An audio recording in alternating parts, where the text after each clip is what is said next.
तो नमस्कार। आज की इस वीडियो में हम पढ़ रहे हैं प्राचीन भारत का इतिहास और टॉपिक है हमारा वैदिक काल।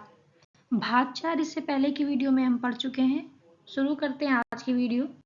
आज का पहला प्रश्न है हमारा, किस काल में अछूत की अवधारणा स्पष्ट रूप से उद्धृत हुई थी? आपको बताना है कि अछूत की अवधारणा किस समय में उद्धृत हुई। ऑप्शन है ऋग्वैदिक काल में, उत्तर वैदिक काल में, उत्तर गुप्त काल में या धर्मशास्त्र के समय। आंसर है इसका धर्मशास्त्र के समय। व्याख्या देख लेते हैं। धर्मशास्त्रों के समय में 4 वर्ण ब्राह्मण, क्षत्रिय, वैश्य एवं शूद्र के अतिरिक्त समाज में अन्य अनेक जातियों जैसे अम्बवस्त्र, उग्र, निषाद, मागध, वैदेहक, रथकार आदि का आविर्भाव अनुलोम एवं प्रतिलोम विवाहों के फलस्वरूप हो गया। पाणिनि ने 2 प्रकार के शूद्रों का उल्लेख किया है, निर्वसित एवं अनिर्वसित। इनमें पहले प्रकार के शूद्र ही अस्पृश्य माने जाते थे। तो अस्पृश्यता यानी अथवा अछूत की अवधारणा सर्वप्रथम धर्मशास्त्र के समय में उद्धृत हुई। अगला प्रश्न है, सत्यमेव जयते शब्द किस उपनिषद से लिए गए हैं? ऑप्शन है मुंडकोपनिषद, कठोपनिषद, छांदोग्योपनिषद या इनमें से कोई नहीं। तो इसका आंसर होगा हमारा मुंडकोपनिषद। सत्यमेव जयते शब्द मुंडकोपनिषद से लिया गया है, जिसका अर्थ है सत्य की ही विजय होती है। और सत्यमेव जयते भारत के राज चिन्ह पर भी अंकित है। अगला प्रश्न है, तमसोमा ज्योतिर्गमय कथन है मूलतः। तो तमसोमा ज्योतिर्गमय यह कथन कहाँ से लिया गया है? ऑप्शन है उपनिषद, महाकाव्य, पुराण, षट्दर्शन या इनमें से कोई नहीं। तो इसका आंसर होगा उपनिषद, यानी तमसो मां ज्योतिर्गमय यह कथन मूलतः उपनिषद का है और बृहदारण्यक उपनिषद से लिया गया है। इसका अर्थ होता है अंधकार से प्रकाश की ओर। अगला प्रश्न है हमारा, किस उपनिषद का शाब्दिक अर्थ सफेद घोड़ा है?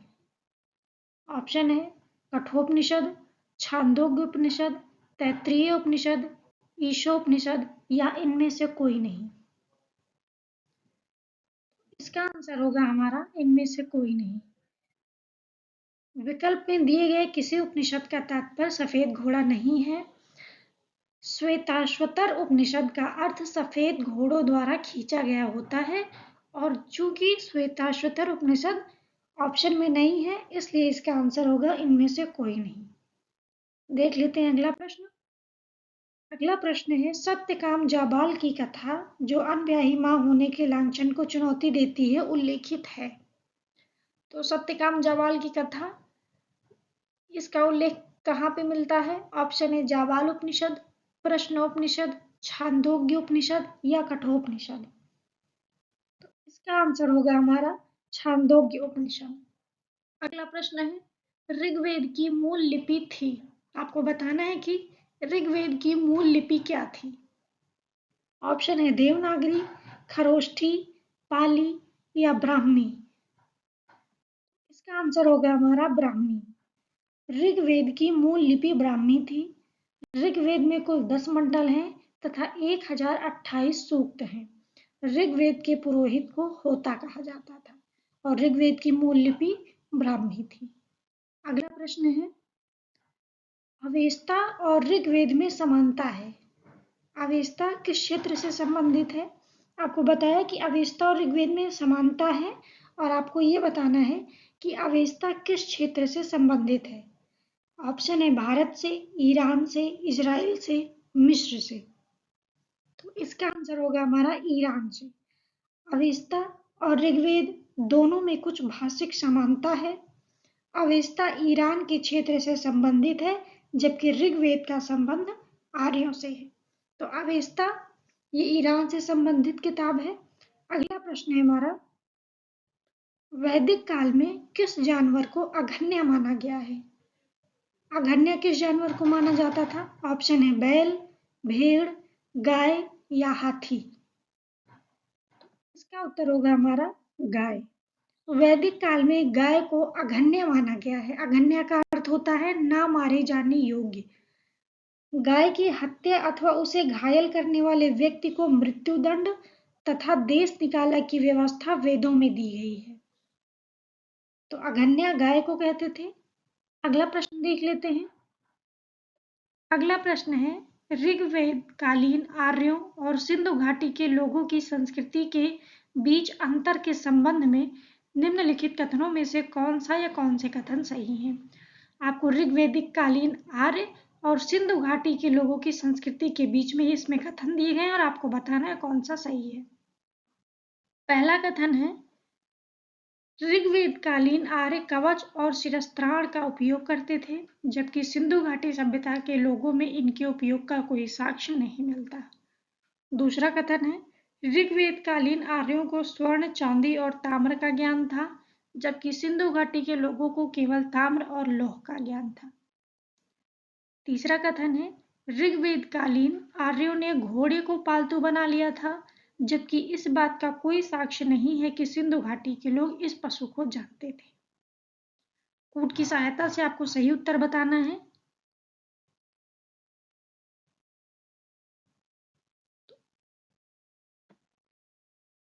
इसका सही उत्तर होगा ऑप्शन ए, केवल एक।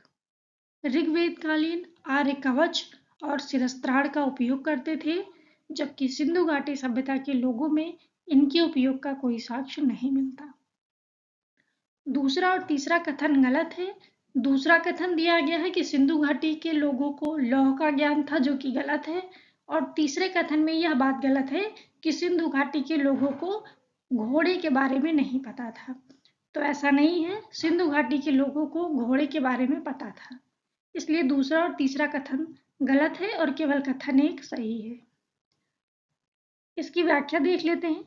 ऋग्वेद में कवच का उल्लेख है तथा संभवतः ऋग्वेद कालीन आर्य लौह एवं स्वर्ण से निर्मित कवच और शिरस्त्राण का प्रयोग करते थे, जबकि सिंधु सभ्यता के लोगों में इसके उपयोग का कोई साक्ष्य प्राप्त नहीं होता है। सिंधु सभ्यता के स्थलों के उत्खनन से प्राप्त युद्ध संबंधी उपकरण अत्यंत साधारण कोटि के हैं, जो इस बात की ओर संकेत करते हैं कि उन्होंने भौतिक सुख सुविधाओं की ओर ही विशेष ध्यान दिया था। ऋग्वैदिक कालीन आर्यों को स्वर्ण, चांदी और ताम्र का ज्ञान था। सिंधु कालीन लोगों को केवल ताम्र एवं कांसे का ही ज्ञान था। लोहे का प्रचलन उत्तर भारत में 1000 ईसा पूर्व से 6000 ईसा पूर्व के मध्य हुआ था, अतः कथन दो गलत है।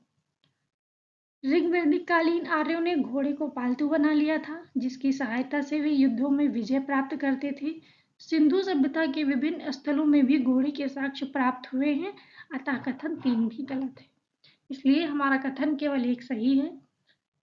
अगले प्रश्न की ओर चलते हैं। अगला प्रश्न है, ऋग्वैदिक काल के प्रारंभ में निम्न में से किसे महत्वपूर्ण मूल्यवान संपत्ति समझा जाता था? सबसे अधिक महत्वपूर्ण और मूल्यवान संपत्ति किसे माना जाता था? ऑप्शन है भूमि को, गाय को, स्त्रियों को या जल को। इसका आंसर होगा हमारा गाय को।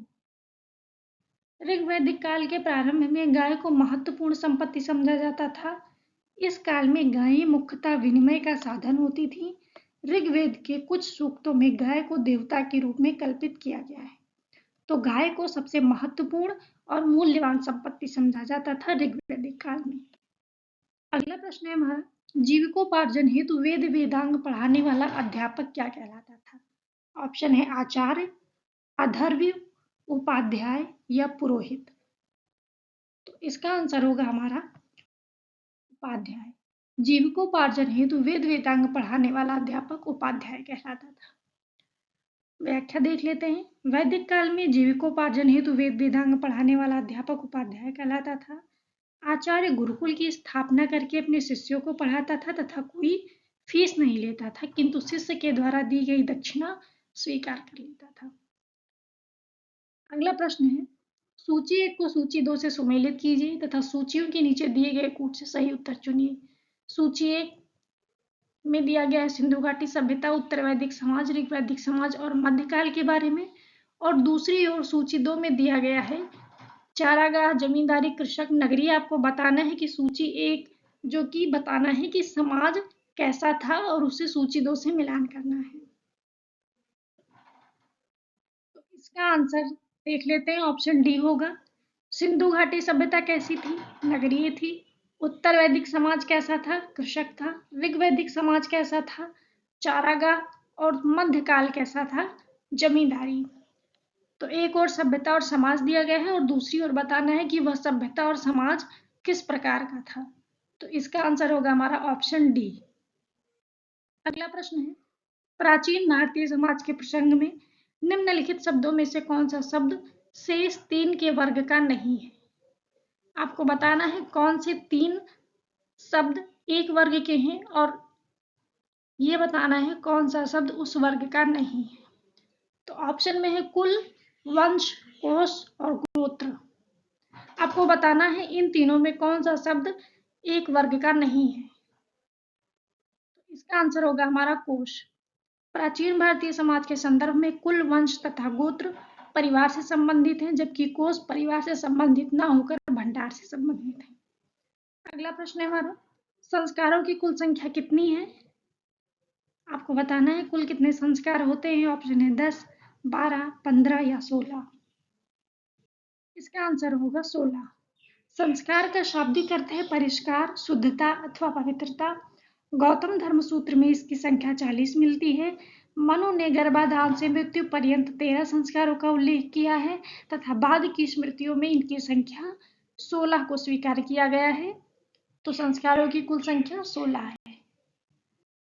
तो आज की वीडियो में बस इतना ही। मिलते हैं अगली वीडियो में, तब तक के लिए नमस्कार।